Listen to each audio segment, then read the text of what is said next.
الحمد لله رب العالمين حمدا كثيرا طيبا مباركا فيه كما يحب ربنا ويرضى. أشهد أن لا إله إلا الله وحده لا شريك له وأشهد أن محمدا عبده ورسوله لا نبي بعده. اللهم صل وسلم وبارك على محمد كما ذكره الذاكرون الأخيار وصل وسلم وبارك على سيدنا محمد ما اختلف الليل والنهار وصل وسلم وبارك على سيدنا وحبيبنا ومولانا محمد وعلى المهاجرين والأنصار.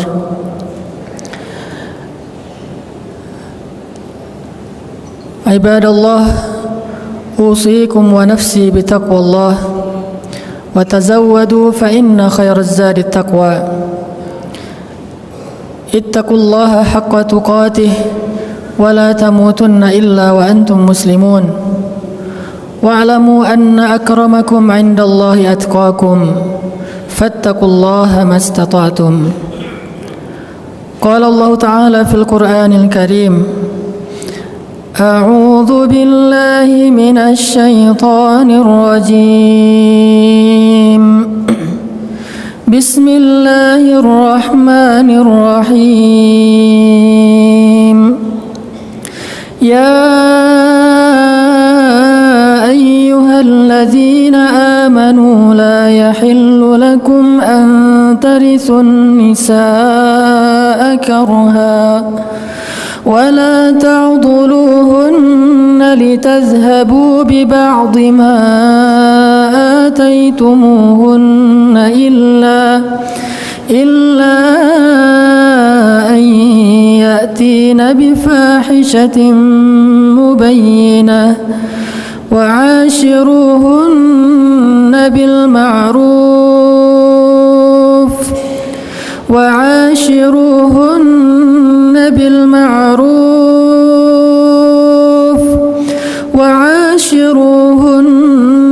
بالمعروف فإن كرهتموهن فعسى أن تكرهوا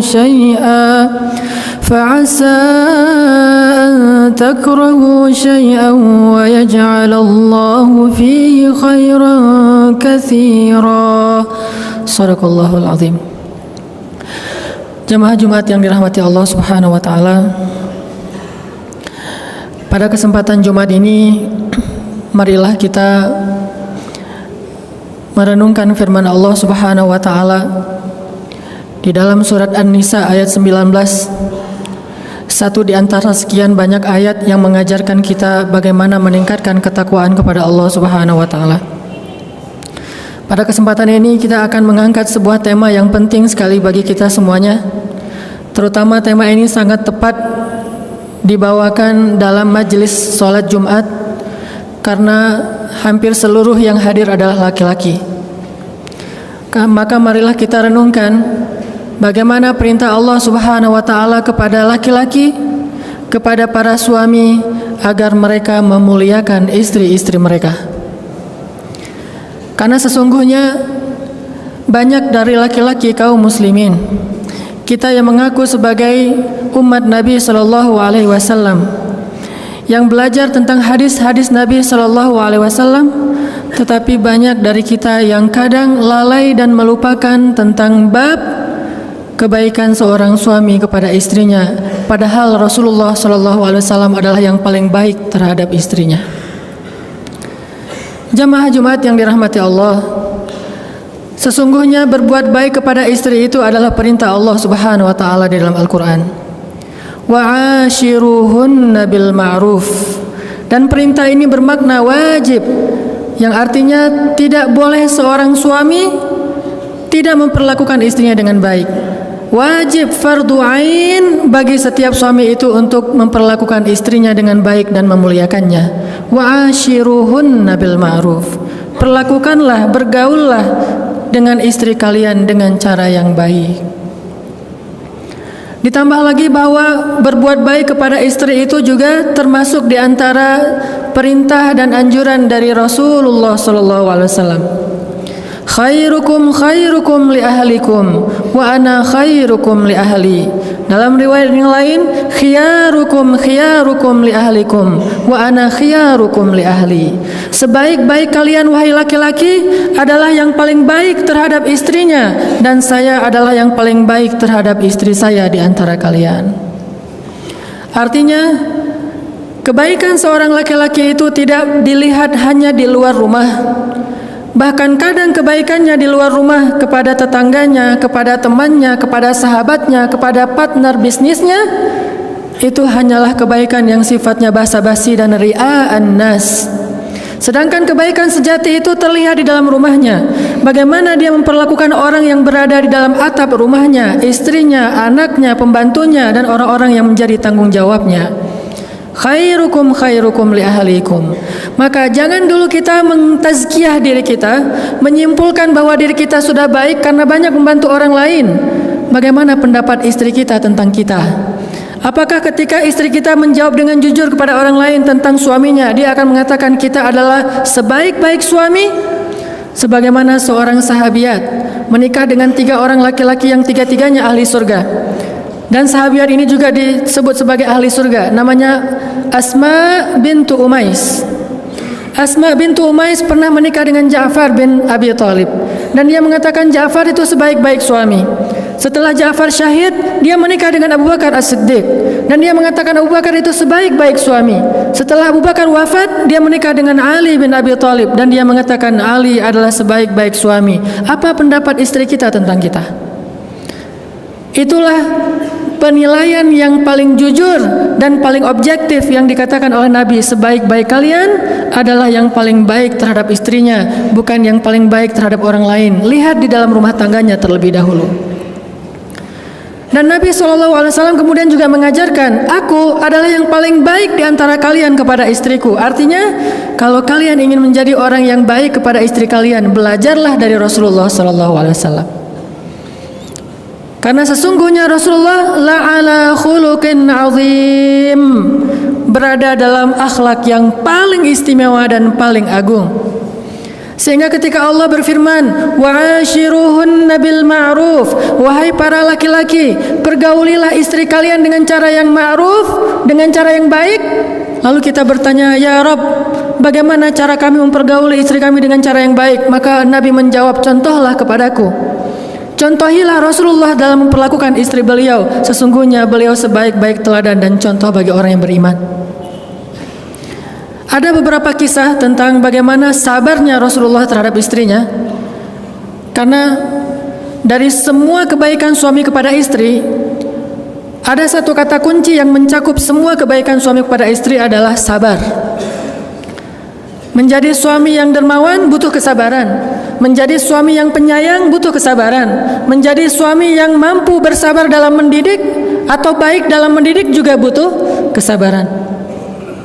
Mungkin salah satu kata kunci untuk menjadi baik kepada istri itu adalah memiliki sifat sabar di atas rata-rata. Ada seorang sahabat bertanya kepada Rasulullah SAW, ya Rasulullah, berapa kali harusnya seorang suami bersabar terhadap gangguan istrinya dalam satu hari? Berapa kali idealnya seorang suami bersabar terhadap istrinya dalam satu hari? Mungkin kata-kata istrinya, mungkin sikap istrinya, mungkin raut wajah istrinya, mungkin ketidaktaatan istrinya, mungkin bantahan istrinya, mungkin. Berapa kali idealnya seorang suami yang saleh, suami yang beriman, bersabar terhadap kekurangan istrinya dalam satu hari? Maka Rasulullah SAW menjawab 70 kali. Pertanyaannya, sudah berapa kali dalam sehari kita mendapatkan rasa tidak nyaman dari istri kita? Apakah kita menghitung sampai 70 kali? Seandainya belum 70 kali, maka Nabi seolah-olah mengatakan harus sabar. Ya Rasul, sudah 30 kali, sabar. Ya Rasul, sudah 40 kali, sabar. Sampai 71, maka baru kita boleh mengambil tindakan-tindakan yang diajarkan di dalam surat An-Nisa. Maka kesabaran yang baik, sabran jamila, sabar yang indah yang diajarkan di dalam Al-Quran, kalau dalam bab suami istri adalah bersabar sebanyak 70 kali dalam sehari terhadap kekurangan dan gangguan istri kepada suami. Banyak suami yang ketika istrinya sekali membuat dia tidak nyaman, dia langsung menjudge bahwa istrinya ini istri durhaka, bahwa istrinya ini tidak taat kepada suami, bahwa istrinya begini dan begitu. Dan yang lebih parah lagi, terlalu mudah mengeluarkan kalimat saya talak kamu, atau kamu pulang kepada orang tuamu, dan seterusnya dan seterusnya. Padahal dia belum merasakan kesabaran sampai 70 kali dalam sehari. Dan tidak usah 70 kali, bahkan mungkin 10 kali pun tidak dalam sehari. Lihat bagaimana kesabaran Rasulullah SAW terhadap istrinya. Ada banyak kisah. Salah satunya kisah ketika suatu hari Aisyah ngambek kepada Rasul, marah kepada Rasul. Karena marah kepada Rasul dan tidak disebutkan dalam cerita itu kenapa marah, tapi kita husnuzon Rasulullah SAW orang yang mulia, Aisyah juga orang yang baik. Mungkin ada kesalahpahaman atau cemburu. Akhirnya Aisyah marah kepada Rasul. Saking marahnya, Aisyah minta untuk diizinkan pulang ke rumah ayahnya, ke rumah Abu Bakar As-Siddiq. Dia ingin mengadukan masalahnya kepada ayahnya, yaitu Abu Bakar As-Siddiq. Kemudian Nabi mengatakan, ya Aisyah, kalau gitu saya temani malam-malam. Akhirnya Rasulullah menemani Aisyah, mengantarkan Aisyah ke rumah Abu Bakar. Sampai di rumah Abu Bakar, Rasulullah, Aisyah, Abu Bakar duduk dalam satu ruangan. Kemudian Abu Bakar bertanya, ada apa ya Rasulullah, ada apa ya Aisyah, apa yang bisa saya bantu? Aisyah dan Rasulullah diam. Kemudian Rasulullah bertanya kepada Aisyah, ya Aisyah, boleh saya ngomong lebih dulu? Bayangin seorang Rasul, seorang teladan umat ini, sebaik-baik manusia, bahkan pemimpinnya para anbiya dan rasul, bertanya kepada istrinya, ya Aisyah, bolehkah saya ngomong lebih dulu? Bagaimana Rasulullah memuliakan istrinya? Lalu siapa kita yang merasa lebih mulia daripada Rasulullah untuk malu bertanya hal yang sama kepada istri kita? Apakah dengan melakukan itu kita akan menjadi rendah? Sesungguhnya tidaklah seseorang merendahkan dirinya karena Allah, kecuali Allah akan meninggikan derajatnya. Rasulullah bertanya, ya Aisyah, boleh saya ngomong lebih dulu? Lalu Aisyah mengatakan, boleh, dengan syarat jangan katakan kecuali kebenaran. Kata Aisyah, boleh dengan syarat jangan katakan kecuali kebenaran. Siapa Rasulullah? Siapa orang yang dia katakan itu? Rasulullah, yang tidak pernah berkata kecuali kebenaran. Al-Amin, As-Sadiqul Masduq, orang yang benar dan dipercayai, orang yang diamanah, yang langit saja percaya kepada dia, apalagi bumi. Tapi Aisyah mengatakan, jangan katakan kecuali kebenaran. Kalimat ini membuat Abu Bakar merasa sangat kecewa kepada Aisyah dan malu kepada Rasulullah, sehingga akhirnya Abu Bakar memarahi Aisyah. Ya Aisyah, bagaimana kamu mengatakan hal demikian kepada orang yang Allah saja percaya kepada dia dan dia tidak pernah mengatakan kebohongan? Apakah kamu berpikir Rasulullah akan berbohong? Ketika Abu Bakar marah dan ingin memukul Aisyah, tiba-tiba Rasulullah menahan Abu Bakar dan melindungi Aisyah di belakang tubuh beliau. Ketika Rasulullah menahan Abu Bakar dan melindungi Aisyah di belakang tubuh beliau, Rasulullah kemudian menegur Abu Bakar dengan mengatakan, ya Abu Bakar, bukan untuk ini kami datang ke sini, agar engkau menyakiti istri saya, tetapi kami datang ke sini untuk mendapatkan nasihat darimu. Kemudian Rasulullah menoleh ke belakang sambil tersenyum ke arah Aisyah dan mengatakan, ya Aisyah, lihat bagaimana aku membela kamu. Ini kesabaran Rasulullah SAW. Diperlakukan dengan kata-kata yang mungkin bagi seseorang yang merasa dirinya soleh, ahli ibadah, banyak tanggungan, seorang pemimpin, merasa dirinya mulia, ketika istrinya mengatakan hal demikian di depan orang lain, dia akan tersinggung. Tapi Rasulullah malah membela Aisyah, lalu tersenyum kepada Aisyah sambil mengatakan, lihat Aisyah, bagaimana aku membela kamu. Kemudian mereka kembali ke rumahnya dalam keadaan damai. Wa'ashiruhunna bil ma'ruf. Perlakukanlah istri dengan cara baik. Kemudian dalam kisah yang lain, bagaimana Nabi orangnya easy going, gak terlalu kaku, gak gampang baper terhadap istri. Dalam sebuah adegan, suatu malam Rasulullah SAW atau suatu hari Rasulullah SAW sedang duduk bersama Aisyah di rumah. Waktu itu Rasulullah tidur di atas pangkuan Aisyah. Dan hari itu Aisyah baru saja membuat kue khusus buat Rasulullah. Tiba-tiba datang istri Nabi yang lain, namanya Saudah. Saudah ini salah satu istri Nabi yang tua. Datang kemudian bertamu ke rumah Aisyah, duduk di antara Rasulullah dan Aisyah. Karena Saudah waktu itu bertamu, Aisyah berkata kepada Saudah, ya Saudah, ini kue buatan saya loh. Coba kamu rasain, coba kamu makan, kata Aisyah kepada Saudah. Saudah ingin menggoda Aisyah dan mengatakan, saya tidak akan menyentuh kue itu. Kata Aisyah, ini buatan saya, insya Allah enak, Rasulullah aja makan. Kata Saudah, enggak, saya enggak akan makan. Karena tersinggung, akhirnya Aisyah mengatakan, ya Saudah, kalau kamu tidak makan, saya lempari tepung ini ke wajah kamu. Kata Saudah, sok aja, silakan. Saudah lagi godain Aisyah karena Aisyah anak kecil. Akhirnya Aisyah karena tersinggung, dia ambil tepung bekas buat kue tadi dilempari ke wajah Saudah.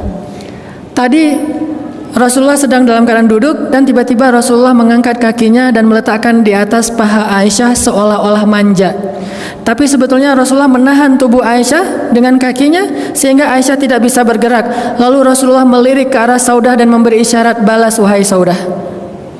Jadi Aisyah melempari Saudah dengan tepung, Rasulullah menahan kaki Aisyah dan melirik ke arah Saudah dan memberi isyarat, balas.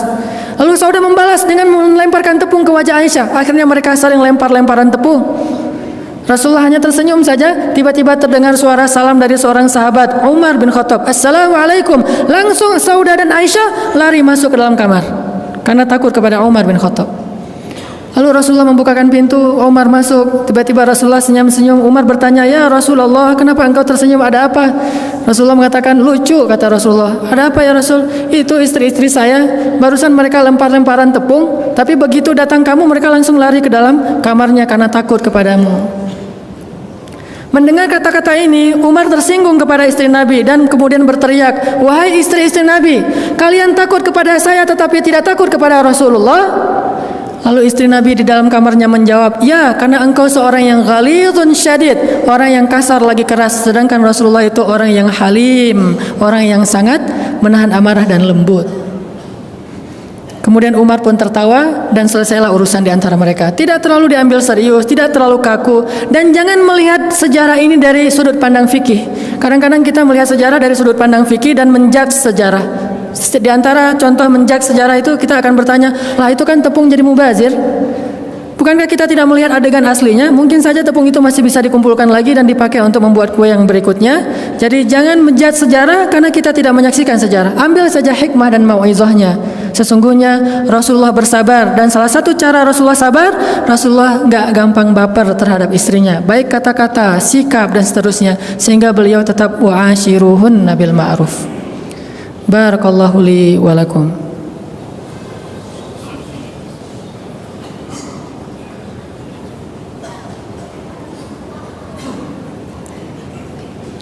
Alhamdulillahi rabbil alamin. Asyhadu an la ilaha illallah wahdahu la syarika lah, wa asyhadu anna Muhammadan abduhu wa rasuluh la nabiyya ba'da. Allahumma salli wa sallim wa barik ala sayyidina Muhammadin wa ala alihi wa sahbihi ajma'in. Qala Allah Ta'ala fil Qur'anil Karim, wa la tansawul fadla bainakum. Allah Subhanahu wa taala berfirman di dalam surat Al-Baqarah ayat 237 tentang bab suami istri. Salah satu nasihat Allah kepada kita adalah wala tansawul fadla bainakum. Kalau kita ingin menjadi orang yang sabar dan baik kepada pasangan kita, tipsnya adalah wala tansawul fadla bainakum. Janganlah kalian melupakan kebaikan di antara kalian. Artinya, ketika kita dalam keadaan tidak nyaman, ketika kita agak merasa kecewa kepada pasangan kita, maka janganlah terlalu fokus kepada kesalahan itu. Berusahalah melihat kebaikan-kebaikannya yang jauh lebih banyak selama ini. Kalaupun kita tidak suka terhadap satu hal pada diri pasangan kita, kata Allah, فَإِنْ كَرِهْتُمُوهُنَّ فَعَسَىٰ أَنْ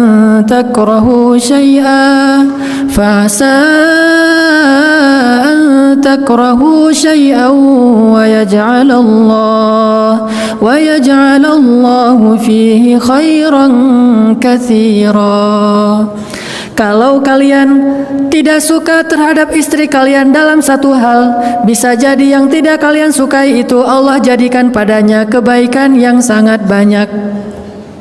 Ini Allah yang mengatakan demikian.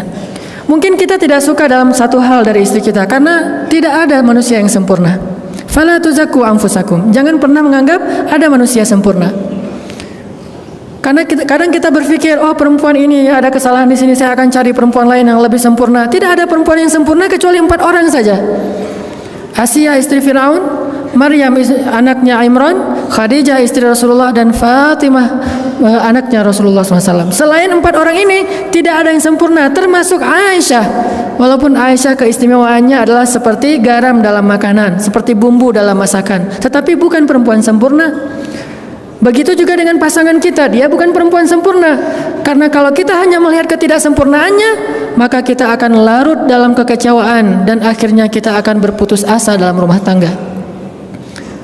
Sehingga Allah mengatakan wala tansaul fadla bainakum. Ingat kebaikannya.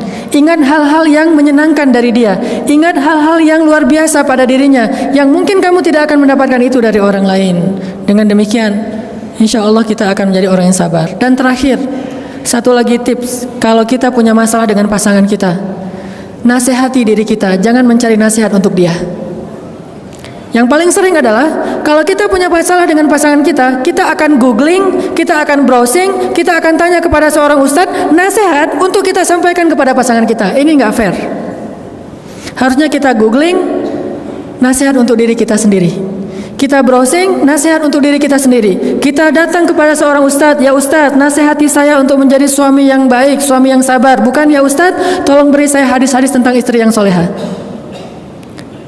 Kita cari nasihat buat diri kita sendiri, bukan mencari nasihat untuk kita share, kita forward, kita broadcast kepada pasangan kita. Itu tidak akan menyelesaikan masalah. Makanya begitu ada masalah di antara kita dengan pasangan, langsung browsing hadis-hadis suami yang penyabar. Langsung konsultasi dengan ustadz. Ustadz, ajarkan saya menjadi seorang suami yang penyabar, menahan amarah. Dengan demikian Allah akan melapangkan dada kita. Jadi minta nasihat untuk diri, bukan minta nasihat untuk orang lain.